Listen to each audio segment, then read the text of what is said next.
बिस्मिल्लाहिर्रहमानिर्रहीम। स्टूडेंट आज जो मैं आपको करवाऊंगी वो मेरे पास एग्जांपल है इनडायरेक्ट मेथड की और डायरेक्ट मेथड की। डायरेक्ट और इनडायरेक्ट मेथड आपके पास क्या है और इसको आपने कैसे सॉल्व करना है, तो ये चीज़ें मैं आपको आज सॉल्व करके बताऊँ। क्योंकि हमने थ्योरी तो इसकी डिस्कस कर ली है, लेकिन अगर हमारे पास एग्जाम्पल में या पेपर में आपको क्वेश्चन सॉल्व करने के लिए दे दिया जाता है तो आपने उसको किस तरीके से सॉल्व करना है। अब स्टूडेंट आपके पास जो हम पढ़ रहे हैं डायरेक्ट और इनडायरेक्ट मेथड, इसमें आपको क्या गिवन है, एज ग्रुप्स दे दिए गए हैं। क्योंकि हम स्टैंडर्ड डेथ रेट्स पढ़ रहे हैं, तो स्टैंडर्ड डेथ रेट्स में आपको क्या होता है कि एज ग्रुप्स जो हैं वो स्पेसिफाइड होते हैं। जी ना, यहाँ एज ग्रुप 0 to 9 की डेथ्स क्या हैं या उनकी टोटल पॉपुलेशंस क्या है पहले डिस्ट्रिक्ट ए में, और फिर उनकी डेथ रेट क्या है। स्टैंडर्ड में आपके पास पॉपुलेशंस क्या है और डेथ रेट्स क्या हैं। इसी तरह 10 to 24 में क्या है, 25 से ये एज ग्रुप्स आपको गिवन है कि 25 से 44 एज में क्या आपको पॉपुलेशंस गिवन है या उनके डेथ रेट्स क्या है। और स्टैंडर्ड में भी इंफॉर्मेशन गिवन है। स्टैंडर्ड वाली जो इन्फॉर्मेशन है वो आप कैपिटल P and D से शो करते हो, और ये आपके ओवरऑल 65 एंड ओवर के उससे जितने भी ज़्यादा हैं वो आपके पास क्या है, टोटल आपको दे दिए गए फिगर। अब हमने फाइंड करना है expected death rate in standard population and expected death rates in districts A. अब स्टूडेंट आपके पास क्या आ जाता है, स्टैंडर्ड डेथ रेट्स फाइंड करने का मेथड मैं आपको बताने। पहले तो आपने दो फार्मूलाज माइंड में रखने हैं। आपके पास जो फार्मूलाज हैं वो आप माइंड में रखोगे। अच्छा, अब हमने दो फार्मूलाज माइंड में रखने हैं और उसी फार्मूलाज के मुताबिक हमने ये क्वेश्चन सॉल्व करना है। एक्सपेक्टेड डेथ रेट्स हमने क्योंकि प्रीवियस पढ़ चुके हो आप फार्मूला के D divided by small P I different आपके पास जो एज ग्रुप्स गिवन होंगे आपने उनके हिसाब से लेने, एंड कैपिटल PI।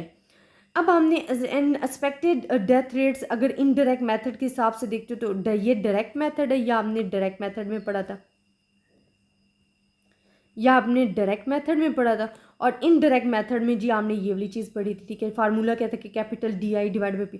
आपने सिर्फ स्टूडेंट्स फार्मूलाज माइंड में रख लो कि डायरेक्ट मेथड का फार्मूला क्या है और इनडायरेक्ट मेथड का फार्मूला क्या है, तो आप इजीली सॉल्व कर सकते हो। अब पहले हम शो करते हैं, अगर आप डिस्ट्रिक्ट्स ए के लिए ले रहे हो, ये हम ये एज ग्रुप्स हमने लिख लिए हैं सेम जो हमें गिवन थे, ठीक है। अब हमने फाइंड करना है expected death rates in the standard population. Standard population के लिए स्टूडेंट आपने लेना है, तो आपके पास स्टैंडर्ड पॉपुलेशन इट्स मीन आप पहले डायरेक्ट मेथड के लिए करो, फिर हम इनडायरेक्ट मेथड के लिए कर लेते हैं। तो डायरेक्ट मेथड के लिए आप करोगे स्मॉल DI। आपके पास स्मॉल DI क्या है, वो आपके पास गिवन है जी 728 and divided by small P I मतलब ये P1 हो गया, P2 हो गया, P3, P4, P5, ये आपके पास डिफरेंट है। तो स्मॉल PI हमारे पास क्या गिवन है 20 से 210। ये स्पेसिफिक एज ग्रुप है 0 से 9 के लिए हम जो कर रहे हैं, एंड मल्टीप्लाई बाय यहाँ आपने कैपिटल PI से इसको मल्टीप्लाई करना है। तो कैपिटल PI आपके पास क्या है, ये PI है। For the 9 to age group के लिए हमारे पास क्या है 231 एंड 428। जब आप इसे कैलकुलेटर पे सॉल्व करोगे तो जो आपके पास आंसर आएगा वो आपके पास क्या आएगा 8336 आपके पास आंसर आ जाएगा। इसी तरह अगर नेक्स्ट एज के लिए आपने करना है तो आपके पास क्या है, देखिए स्मॉल DI, यहाँ हमने पहले स्मॉल DI लेना, तो वो आपके पास क्या है, स्मॉल DI आपके पास जी है 213 मतलब 213 आपके पास स्मॉल DI है।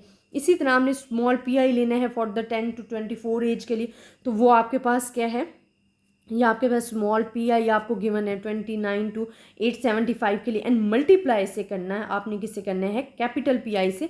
इट्स मीन आपके पास ये कैपिटल PI गिवन है। इसी तरह स्टूडेंट आपके पास ये information each and everything given है, आप इसको सॉल्व करते जाओगे तो आपके पास ये डिफरेंट आंसर जो हैं ये आप फाइंड करते जाओगे, और आपके पास expected death rates in standard population आपके पास आती जाएगी। इसी तरह अगर आपने इनडायरेक्ट मेथड के लिए करना है तो इनडायरेक्ट मेथड के लिए भी मैं आपको फार्मूला बता देती हूँ।